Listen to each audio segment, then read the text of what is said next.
Merci, Monsieur le Président. Je n'avais pas prévu d'intervenir après le vice-président, pardon, mais comme le débat est relancé, je me permets de le faire. Cette question de la préservation des espaces naturels, agricoles et fonciers est évidemment essentielle. Il n'y a pas ceux qui ont envie de préserver et ceux qui ont envie de bétonner. C'est beaucoup plus sensible que ça.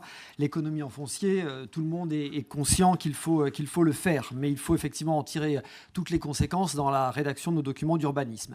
Alors évidemment, on peut toujours aller plus loin, toujours aller plus vite, toujours aller plus fort, mais je crois que c'est aussi une politique qui mérite d'être accompagnée auprès de la population. La commune de Clé, sur le dernier PLUI, a rendu 15 hectares à l'agriculture, d'espace en future urbanisation, ce qui est évidemment très important, mais ce qui est aussi à expliquer auprès de la population.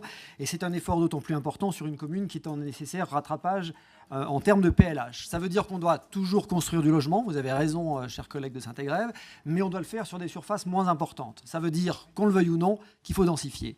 Donc il faut effectivement qu'on puisse porter, expliquer cette densification, parce qu'on sait tous qu'elle a beaucoup de mal à passer auprès de la population. Et par ailleurs, cette hyperdensification doit aussi être accompagnée en matière d'aménagement de nos espaces publics, et je pense que la métropole doit aussi, et on l'a vu en conférence des maires mardi dernier, faire davantage d'efforts pour accompagner les efforts à l'urbanisation de façon à ce que cette densification soit mieux acceptée. Merci.